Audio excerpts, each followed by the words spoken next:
نے لمبا سا سانس لیا اور بولا، کاکا تم چاہتے کیا ہو؟ میں نے عرض کیا کہ واقعی آپ کو سونا بنانا آتا ہے؟ بابے نے خالی خالی آنکھوں سے مجھے دیکھا اور کہا، ہاں میں نے جوانی میں یہ ہنر سیکھا تھا۔ میں نے عرض کیا کہ کیا آپ مجھے یہ نسخہ سکھا سکتے ہیں؟ بابے نے میری طرف گھور کے دیکھا اور کہا کہ تم یہ سیکھ کے کیا کرو گے؟ میں نے عرض کیا، میں دولت مند ہو جاؤں گا۔ بابے نے زوردار قہقہہ لگایا اور کافی دیر تک ہنستا رہا۔ جب وہ ہنستے ہنستے تھک گیا تو بولا، تم دولت مند ہو کر کیا کرو گے؟ میں نے جواب دیا، میں دنیا بھر کی نعمتیں حاصل کروں گا۔ بابے نے کہا کہ چلو یہ نعمتیں تمہیں حاصل بھی ہو گئیں تو پھر کیا کرو گے؟ میں نے جواب دیا، میں خوش ہوں گا اور مجھے سکون ملے گا۔ اس نے مسکراتے ہوئے میری طرف دیکھا اور کہا، گویا تمہیں سونا اور دولت نہیں، سکون چاہیے۔ میں خاموشی سے اس کی طرف دیکھتا رہا اور کافی دیر تک خاموش گھورتا رہا۔ بابے نے مجھے جھنجھوڑا اور کہا، دراصل تم سکون اور خوشی کی تلاش میں یہاں آئے ہو۔ میں اس وقت چونکہ ایک نوجوان تھا اور باقی نوجوانوں کی طرح یہی سمجھتا تھا کہ دولت ہی سکون اور خوشی حاصل کرنے کا ذریعہ ہے، لیکن بابے کی باتوں نے مجھے کچھ الجھا سا دیا تھا۔ اسی الجھن میں میں نے ہاں کر دی۔ بابے نے ایک لمبا قہقہہ لگایا اور پھر دیر تک ہنستا رہا اور کہا، کاکا میں تمہیں سونا بنانے کے بجائے انسان سے بندہ بنانے کا طریقہ کیوں نہ سکھا دوں؟ میں تمہیں دولت مند ہونے کے بجائے پرسکون اور خوش رہنے کا گر کیوں نہ سکھا دوں؟ میں خاموشی سے اس کی باتیں سنتا رہا، حالانکہ مجھے ابھی کچھ سمجھ میں نہیں آ رہا تھا۔ اتنے میں بابا بولا، انسان کی خواہشیں جب اس کے وجود اور عمر سے لمبی رہتی ہیں وہ اس وقت تک انسان رہتا ہے۔ تم اپنی خواہشوں کو اپنی عمر اور وجود سے چھوٹا کر لو، تم سکون بھی پا جاؤ گے اور خوشی بھی۔ اور جب تم خوشی اور سکون پا جاؤ گے تو تم انسان سے بندہ بن جاؤ گے۔ مجھے بابے کی باتیں بالکل سمجھ میں نہیں آ رہی تھی اور بابے نے میری یہ پریشانی بھانپ لی تھی۔ بابا بولا، تم قرآن شریف پڑھو۔ اللہ تعالیٰ نے خواہشوں میں لتھڑے ہوئے لوگوں کو انسان کہا ہے اور محبت میں رنگے ہوئے آزاد لوگوں کو بندہ۔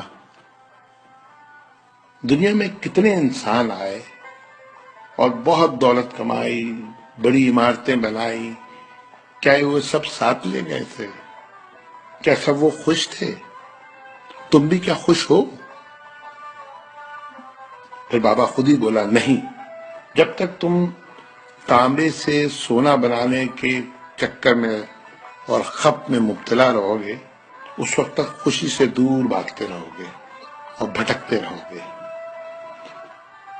پھر بابے نے ایک چھوٹی سی ٹہنی سے زمین پہ رگڑنا شروع کیا اور کہا، لو میں تم کو انسان سے بندہ بنانے کا نسخہ بتاتا ہوں۔ اپنی خواہشوں کو اپنے قدموں سے آگے نکلنے نہ دو۔ جو مل گیا اس پہ شکر کرو، جو چھن گیا اس پر افسوس مت کرو، جو مانگے اسے دے دو، جو بھول جائے اسے بھول جاؤ۔ دنیا میں بے سامان آئے تھے اور بے سامان ہی واپس جاؤ گے۔ سامان جمع کرنے کی فکر نہ کرو۔ جسے خدا ڈھیل دے رہا ہے اس کا کبھی احتساب مت کرو۔ بلا ضرورت سچ بھی فساد ہوتا ہے۔ جو پوچھے تو سچ بولو، جو نہ پوچھے تو خاموش رہو۔ دینے میں خوشی ہے اور وصول کرنے میں غم۔ دولت کو روکو گے تو خود بھی رک جاؤ گے۔ چوروں میں رہو گے تو چور ہو جاؤ گے۔ اللہ راضی رہے گا تو جگ راضی رہے گا۔ وہ ناراض ہوگا تو نعمتوں سے خوشیاں اڑ جائیں گی۔ جب تم عزیزوں، رشتہ داروں، اولادوں سے چڑھنے لگو تو سمجھ لو اللہ تم سے ناراض ہے۔ جن سے تمہیں نقصان پہنچا ہو اور مزید نقصان پہنچنے کا اندیشہ ہو ان سے کنارہ کشی کر لو، ان سے بدلہ لینے کی فکر نہ کرو، کیونکہ سب سے اچھا بدلہ اللہ کا ہے۔ جب تم اپنے دشمنوں کے لیے اپنے دل میں رحم محسوس کرو تو سمجھ لو تمہارا خالق تم سے راضی ہے۔ ہجرت کرنے والے کبھی گھاٹے میں نہیں رہتے۔ بابے نے پھر میرے کندھے پہ ہاتھ رکھا اور کہا جاؤ، بس ایک چیز کا دھیان رکھنا، کبھی کسی کو خود سے نہیں چھوڑنا، دوسروں کو فیصلہ کرنے کا موقع دینا، یہ اللہ کی سنت ہے۔ اس نے کبھی اپنی مخلوق کو تنہا نہیں چھوڑا، مخلوق اللہ کو چھوڑتی ہے۔ اور دھیان رکھنا، جو جا رہا ہو اسے جانے دینا، جو واپس آ رہا ہو اس کے لیے اپنا دروازہ کبھی بند نہ کرنا، یہ بھی اللہ کی عادت ہے۔ وہ واپس آنے والوں کے لیے اپنا دروازہ ہمیشہ کھلا رکھتا ہے۔ تم یہ کرتے رہنا، تمہارے دروازے پہ ہمیشہ میلہ لگا رہے گا۔